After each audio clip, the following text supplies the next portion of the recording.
আসসালামু আলাইকুম ভাই ও বোনেরা। মি5 অফিসিয়ালের পক্ষ থেকে আপনাকে স্বাগতম। আজকে আমরা আলোচনা করব বাংলাদেশ করবিধি বিষয়ের সিকিউরিটি সুদ খাতে আয় ধারা 22 ও 23। তো এই ধরনের বা এই অধ্যায়ের অঙ্কে নির্দিষ্ট কিছু কাঠামো আছে এবং ছক আছে। এই নির্দিষ্ট ছক বা কাঠামোর মাধ্যমে সম্পূর্ণ অঙ্কটি করতে হয়। তো চলুন প্রথমে আমরা সেই নির্দিষ্ট কাঠামো বা ছকটি মুখস্থ করে নিই বা দেখে নিই। তো আমরা পূর্বে যে অঙ্কগুলো করেছিলাম সেভাবে ছক করতে হবে। প্রথমে লিখতে হবে করদাতার নাম, তারপরে আয় বর্ষ, কর বর্ষ। আয় বর্ষ কর বর্ষ অঙ্কে উল্লেখ করাই থাকবে। আয় বর্ষ যদি বলা থাকে 2017-18, তাহলে আমাদের কর বর্ষ দিতে হবে 2018-19। আবার যদি কর বর্ষ 2018-19 দেওয়া থাকে তাহলে আয় বর্ষ আমাদের দিতে হবে 2017-18। এভাবে আমাদের আয় বর্ষ কর বর্ষ নির্ধারণ করতে হবে বা দিতে হবে। তারপরে 3 কলাম বিশিষ্ট আমাদের একটি ছক করতে হবে। আয়ের খাত ও বিবরণ, টাকা টাকা। তো প্রথমে আমাদেরকে লিখতে হবে সিকিউরিটি সুদ খাতে আয় ধারা 22। 23 না লিখলেও চলবে, সমস্যা নাই। আমি যে আপনাদের নোটটি দিয়েছি বা পিকচার দিয়েছি একটা ছবি, সেখানে সুন্দর করে উল্লেখ করে দেওয়া আছে। তারপর আমি আপনাদেরকে এখানে বুঝাই দিচ্ছি। প্রথমে আমাদেরকে সরকারি সিকিউরিটি সুদ আসে এখানে। তো আসে আমাদের প্রশ্নপত্রে থাকে করমুক্ত সরকারি সিকিউরিটি সুদ, টাকার পরিমাণ দেওয়া থাকবে। এবং এই করমুক্ত সরকারি সিকিউরিটি সুদ সম্পূর্ণ অকরধার্য হয়ে যাবে। তাই আমাদের লিখতে হবে বাদ বাদ অকরধার্য সম্পূর্ণ। এই সম্পূর্ণ টাকা অকরধার্য হয়ে যাবে, তাহলে আমাদের 0 টাকা হবে এখানে। তারপরে থাকবে করযোগ্য সিকিউরিটি সুদের মধ্যে থাকে কর বাদ সরকারি সিকিউরিটি সুদ। এখন কর বাদ সরকারি সিকিউরিটি সুদের একটি নির্ণয় রিকোয়ারমেন্ট করতে হয়। সেটি হচ্ছে যেটা প্রাপ্ত সুদের পরিমাণ দেওয়া থাকবে, সেই সুদের পরিমাণকে 100 দিয়ে গুণ এবং 80 দিয়ে ভাগ করতে হবে। তারপর যে টাকা পাবো আমরা, সেই টাকা এই প্রথম কলামে বসবে। তারপরে থাকে কর অগ্রিম সরকারি সিকিউরিটি সুদ। কর অগ্রিম সরকারি সিকিউরিটি সুদ, এটা সরাসরি 2 নম্বর কলামে বসে যাবে, এটার কোনো কাজ করতে হয় না। তারপরে আমাদের এখান থেকে অনুমোদনযোগ্য খরচ আছে কিছু, সেই খরচগুলো বাদ দিতে হয়। তো অনুমোদনযোগ্য খরচ হচ্ছে ব্যাংক চার্জ ও কমিশন, ঋণকৃত মূলধনের সুদ। এই দুইটা মিলে যোগ করে প্রথম কলামে বসে আয় থেকে এই অনুমোদনযোগ্য ব্যয় খরচটা বাদ দিলেই আমাদের মোট আয় হবে।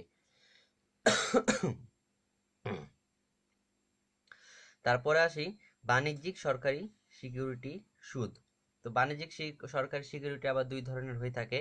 একটি হচ্ছে কর বাদ বাণিজ্যিক সিকিউরিটি সুদ। এটাতে আবার প্রাপ্ত সুদ যেটা আমরা পাবো, সেই প্রাপ্ত সুদকে 100 দ্বারা গুণ ও 95 দ্বারা ভাগ করতে হবে। তারপর যেই টাকার পরিমাণ পাবো, সেই টাকার পরিমাণ সরাসরি 2 নাম্বার ঘরে বসে যাবে। তারপরে আসি জিরো কুপন বন্ডের সুদ। ওই জিরো কুপন বন্ডের আয় বা সুদ সম্পূর্ণ অকার্যধার্য হবে, যার যার কারণে এটার কোনো টাকা বসবে না, এটা সম্পূর্ণ অকার্যধার্য হয়ে দ্বিতীয় ঘরে বসে যাবে। তারপর আমি নোটে যে 3 নাম্বার এবং 4 নাম্বার আইটেমটি দিয়েছি, এটি সরাসরি দ্বিতীয় কলমে বসে যাবে। তারপর তাহলে মোট টাকা যোগ করে যেই টাকার পরিমাণটা আসবে, সেটা হবে আমাদের সিকিউরিটি সুদ খাতে আয়। তো আমি এখন দুইটা গুরুত্বপূর্ণ অঙ্ক করব। এই অঙ্ক দুইটা যদি বুঝতে পারেন তাহলে আশা করি পরবর্তী অঙ্কগুলো করতে কোনো সমস্যা হবে না। তো চলুন আমরা সেই অঙ্ক দুইটি শুরু করি।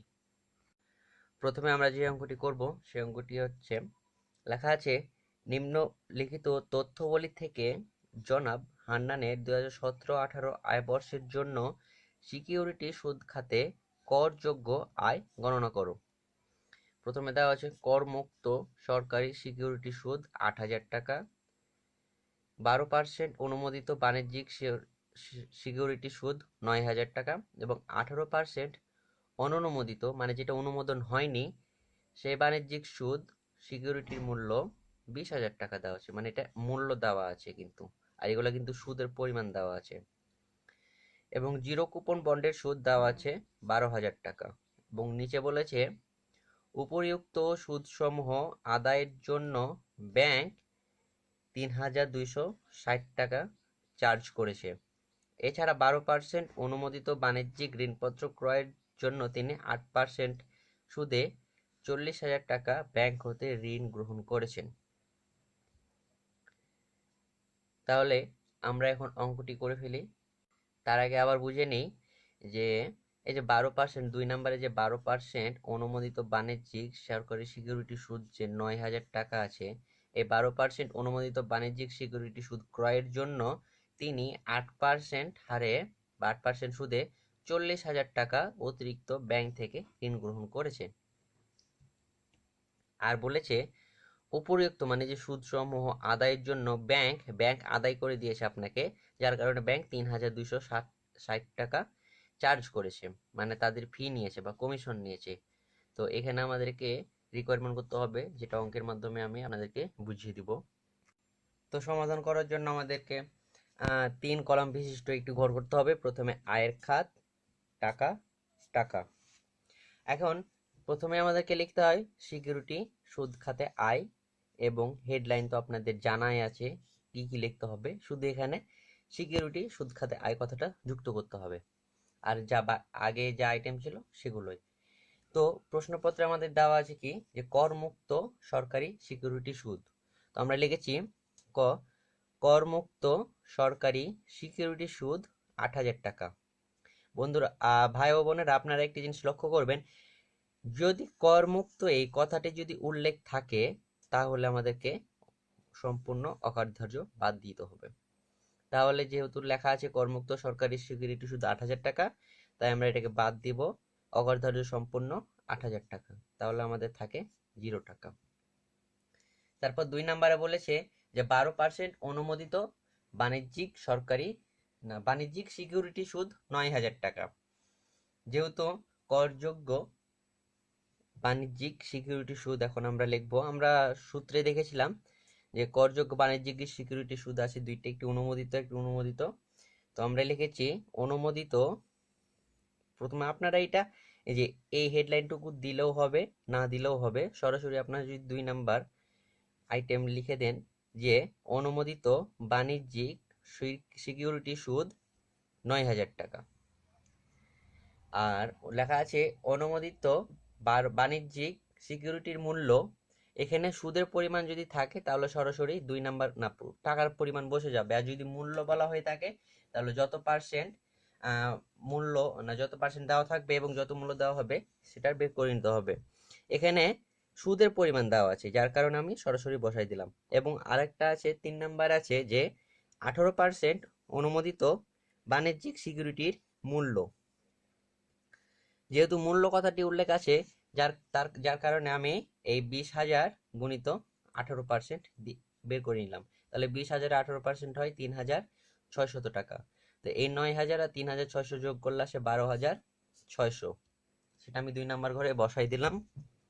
তারপরে দেওয়া আছে কি যে 3 নাম্বার বা গ যে জিরো কুপন বন্ডের সুদ দেওয়া আছে 12,000 টাকা। আর আমরা জানি যে জিরো কুপন বন্ডের সুদ সবসময় অকার্যধার্য সম্পূর্ণ, তাহলে আমরা সম্পূর্ণ অকার্যধার্য মানে বাদ দিয়ে দিলাম, তাহলে আমাদের 0 টাকা থাকে। এখন এই 12,600 টাকাই হচ্ছে আমাদের মোট আয়, তাই আমরা এখানে 12,600 লিখে নিলাম। এখন এই মোট আয় থেকে মোট ব্যয় বা অনুমোদনযোগ্য খরচ বা ব্যয়গুলো বাদ দিলে আমাদের অঙ্কটি করতে অনেক সহজ হয়, অনেক সুবিধা হয়।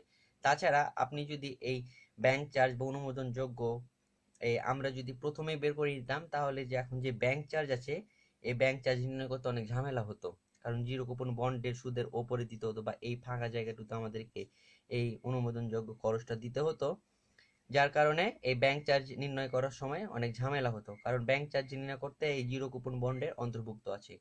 আপনি এখন বুঝতে পারবেন বিষয়টা। তো আমাদের অনুমোদনযোগ্য খরচ কি কি আছে? আমরা জানি অনুমোদনযোগ্য খরচ 2 রকম, একটা ব্যাংক চার্জ, একটা ঋণের সুদ।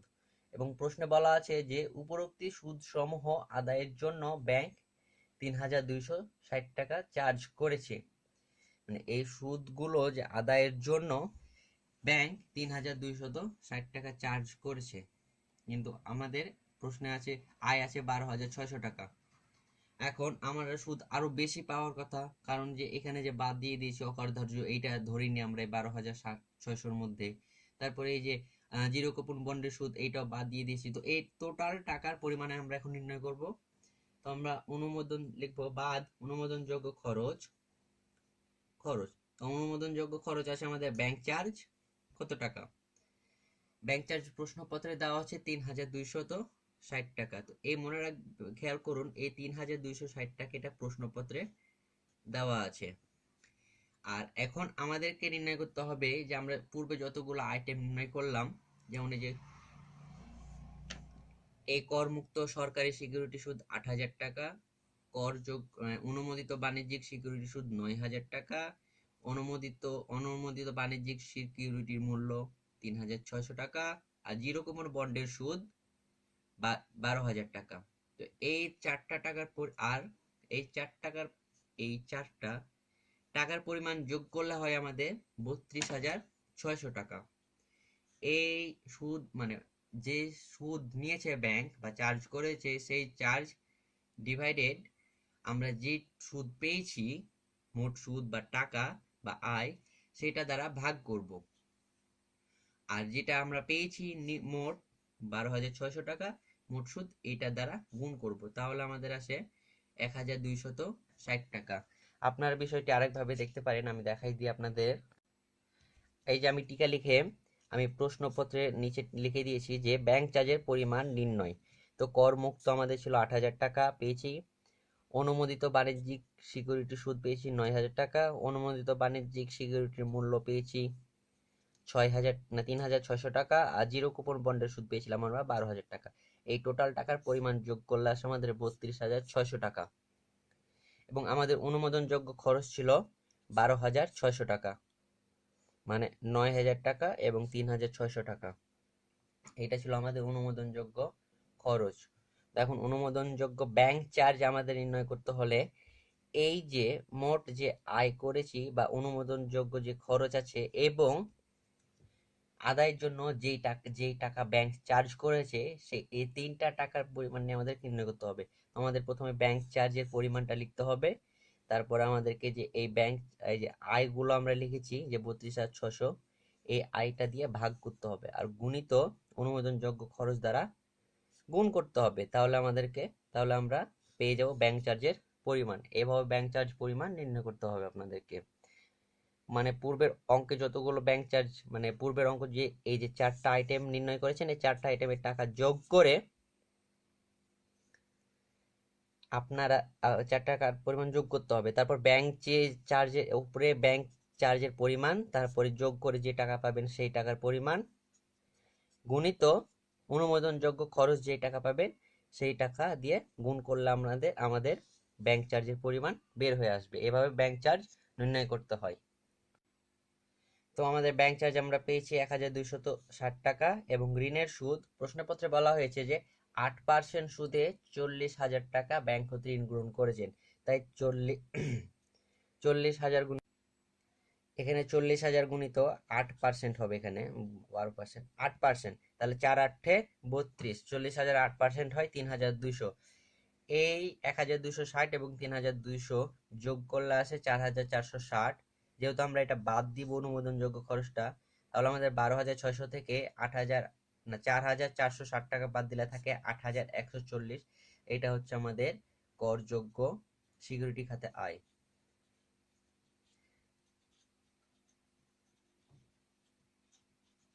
সিকিউরিটি খাতে আয় এ হচ্ছে 8,140 টাকা। এই অধ্যায়ের অঙ্কগুলো প্রায় একই রকমের, একটু ওলট পালট হলেই আপনাদের অঙ্কটি গুলিয়ে যাওয়ার সম্ভাবনা থাকে। এবং আরেকটি বিষয় যে আপনারা সব সময় এই অনুমোদনযোগ্য খরচটা সবার শেষে লিখবেন, কারণ জিরো কুপন বন্ড এ ওপরে যদি বা আগে লেখেন বা এই খরচগুলো থেকে যদি বাদ দিতে চান, তাহলে এই যে জিরো কুপন বন্ড এবং ব্যাংক চার্জ নির্ণয়ের সময় জিরো কুপন বন্ডের সুদটা পাওয়া যায় না এবং অনেক ঝামেলা হয়। তাই আমি সবসময় আপনাদেরকে লিখবো যে প্রথমে আয়গুলো লেখার পর তারপর যে খরচ বা ব্যয়গুলো থাকবে সেগুলো লিখলে অঙ্কটি করতে অনেক সহজ হবে আপনাদের। এভাবে অঙ্কটি করতে হবে বা অঙ্কগুলো করতে হবে। তো আমরা আরো একটি উদাহরণ দেখে নেব এখন। দেখলেই সেই উদাহরণটা দেখলে আপনাদের মনের শঙ্কা দূর হয়ে যাবে এবং আমি যে অঙ্কগুলো দিয়েছি সেগুলো করতে অনেক সুবিধা হবে আপনাদের। তো চলুন দেখে নিই। অঙ্কে বলা হয়েছে যে নিম্নলিখিত তথ্যাবলী থেকে মিস্টার রাজীব এর 2017-18 আয় বর্ষে সিকিউরিটি সুদ খাতে আয় নির্ণয় করো। তো আমাদের প্রথমে দেওয়া আছে 10% করমুক্ত সরকারি সিকিউরিটি সুদ 65,000 টাকা, কর অগ্রিম সরকারি সিকিউরিটি সুদ 5,000 টাকা, অনুমোদিত বাণিজ্যিক সিকিউরিটি সুদ 15,000 টাকা, অনুমোদিত বাণিজ্যিক সিকিউরিটি সুদ 10,000 টাকা, জিরো কুপন বন্ডের আয় 20,000 টাকা। এবং প্রশ্নপত্রে দেওয়া আছে যে করমুক্ত ও কর অগ্রিম সরকারি সিকিউরিটি সুদ এবং জিরো কুপন বন্ডের সুদ আয়ের জন্য ব্যাংক চার্জ যথাক্রমে 175 টাকা, 225 টাকা ও 300 টাকা। মানে করমুক্ত হচ্ছে 175 টাকা, কর অগ্রিম সরকারি সিকিউরিটি সুদ হচ্ছে 225 টাকা এবং জিরো কুপন বন্ডের সুদ হচ্ছে 300 টাকা। তো বাণিজ্যিক সিকিউরিটি সুদ আদায়ের কমিশন বাবদ 700 টাকা কর্তন করে। মানে বাণিজ্যিক যে সিকিউরিটি সুদটি ছিল, বাণিজ্যিক সিকিউরিটি সুদ আদায়ের যে কমিশন সেটা বাবদ 700 টাকা কর্তন করে। এছাড়াও অনুমোদিত বাণিজ্যিক ঋণপত্র ক্রয়ের জন্য ব্যাংক হতে 6% সুদে 1,20,000 টাকা ঋণ গ্রহণ করেন। এই অঙ্কটি আপনাদের আমি দিয়েছি, আপনারা দেখবেন, প্রশ্নপত্রটি সেখানে পড়ে নেবেন এবং আমি আপনাদেরকে এখন সমাধান করে দিচ্ছি। খুব ভালোভাবে সহজভাবে বুঝিয়ে সমাধানটা করে দিচ্ছি আপনাদের, আপনারা বুঝে নিন, বুঝতে পারবেন এখন অঙ্কটি। তো প্রথমে আমাদেরকে যে অঙ্কের নিয়ম সেটাই করে নিতে হবে। প্রথমে হেডলাইন বা হেডিং, তারপরে এখানে লিখতে হবে আয়ের খাত, আমি লিখে নিই বিবরণ টাকা। তাহলে প্রথমে আমাদেরকে সিকিউরিটি সুদ খাতে আয় ধারা 22। তো আমরা এখন সিরিয়াল ভাবে অঙ্কগুলো প্রথমে লিখে নিব। তো প্রথমে আছে 10% করমুক্ত সরকারি সিকিউরিটি 65,000 টাকা। তো এটা সম্পূর্ণ আমরা জানি, যেহেতু সুদ দেওয়া আছে, টাকার মানে মূল্য কথাটা উল্লেখ নাই, যার কারণে সুদ উল্লেখ থাকায় আমরা 10% এখান থেকে বের করে নিব। প্রথমে লিখব করমুক্ত সরকারি সিকিউরিটি সুদ, তারপরে যে 65,000 দেওয়া আছে সেখান থেকে 10% আমরা বের করে নিব। মানে এখানে মূল্যটা দেওয়া আছে, আমরা সুদের পরিমাণটা বের করে নিব। তো সুদের পরিমাণ 10%, 65,000-এর 10% হয় 6,500, বাদ অকরধার্য 6,500, তাহলে আসে আমাদের 0 টাকা। 2 নাম্বার আছে কর অগ্রিম সরকারি সিকিউরিটি সুদ 5,000 টাকা। যেহেতু সরকারি সিকিউরিটি সুদের পরিমাণ উল্লেখ করা আছে, তাই আমরা সরাসরি, এবং এটার কোনো কাজ নেই, তাই আমরা সরাসরি এটা 2 নাম্বার ঘরে বা 2 নাম্বার টাকার ঘরে বসাই দিব। তো কর অগ্রিম সরকারি সিকিউরিটি সুদ 5,000 টাকা, অনুমোদিত বাণিজ্যিক সিকিউরিটি সুদ 15,000 টাকা। এটারও কোনো কাজ নাই, যার কারণে আমরা সরাসরি 2 নাম্বার ঘরে বসাই দিলাম। 3 নাম্বার অনুমোদিত বাণিজ্যিক সিকিউরিটি সুদ, এটারও কোনো কাজ নাই, যার কারণে আমরা 2 নাম্বার ঘরে বসাই দিলাম। এবং লাস্টে বলা আছে জিরো কুপন বন্ডের আয় 20,000 টাকা। আমরা জানি জিরো কুপন বন্ডের আয় সবসময় অকার্যধার্য হয়, তাই বাদ অকার্যধার্য সম্পূর্ণ 20,000 টাকা, তাহলে আমাদের টাকার পরিমাণ 0। তো এই 5, 15, 10,000 যোগ করলে আসে আমাদের টোটাল আয় 30,000 টাকা। এখন প্রশ্ন বলা হয়েছে যে ব্যাংক চার্জ কত। তো করমুক্তর জন্য আমরা দেখেছিলাম, আমরা এখানে লক্ষ্য করুন যে এই করমুক্ত আয়ের জন্য 175 টাকা ব্যাংক চার্জ করা হয়েছে। তো করমুক্ত আয় তো আমরা জানি সম্পূর্ণ অকরধার্য, যার কারণে এটা বাদ হয়ে যাবে, এটা আসবে না, এই টাকার পরিমাণ বাদ। এবং আরেকটি জিনিস লক্ষ্য করুন যে জিরো কুপন বন্ডের সুদ আয়ের জন্য, মানে জিরো কুপন যে বন্ডের সুদ, এটা তো সম্পূর্ণ অকরধার্য আমরা জানি, যার কারণে এটার টাকার পরিমাণ ছিল 300 টাকা, এটাও সম্পূর্ণ বাদ, আসবে না। তো আমাদের আসবে কর অগ্রিম সরকারি সিকিউরিটি সুদের মূল্য দেওয়া হচ্ছে 225 টাকা, এইটা, এবং যে বাণিজ্যিক সিকিউরিটি সুদ আদায়ের কমিশন বাবদ 700 টাকা কর্তন করা হয়। এই টাকার পরিমাণটা আপনাদের আসবে। তাহলে 225 আর 700 টাকা, এই দুইটা আমাদের ব্যাংক চার্জে অন্তর্ভুক্ত করতে হবে। তো ব্যাংক চার্জ আমি লিখেছি এখানে 225 প্লাস 700, 2 টাকার পরিমাণ যোগ করলে হয় 925। ঋণের সুদ আমাদের কত পার্সেন্ট সুদ নিয়েছিল? 6% সুদে 1,20,000 টাকা ঋণ নিয়েছিল। তো 6% সুদে 1,20,000 আসে 7,200 টাকা। তো 7,200 আর 925 যোগ করলে হয় 8,125 টাকা, এবং 30,000 থেকে 8,125 বাদ দিলে আসে আমাদের 21,700 না 875 টাকা। এই টাকা হচ্ছে আমাদের সিকিউরিটি সুদ খাতে আয়। এইভাবে অঙ্কগুলো করতে হবে। এবং আমি আগামীকালকে আরও একটি ভিডিও দেবো আপনাদেরকে, সেখানে কিছু খুঁটিনাটি বিষয় আপনাদের সাথে আলোচনা করব, যেখান থেকে আপনারা এই অধ্যায়ের যে কনফিউশন আছে সেই কনফিউশনগুলো দূর হয়ে যাবে। আশা করেছি অঙ্কটি বুঝতে পেরেছেন। যদি কোনো বুঝতে অসুবিধা হয় আমাকে অবশ্যই নক করবেন, এবং আমি আপনাদের সবসময় হেল্প করার জন্য পাশে আছি। তো ভালো থাকবেন, সুস্থ থাকবেন। আসসালামু আলাইকুম।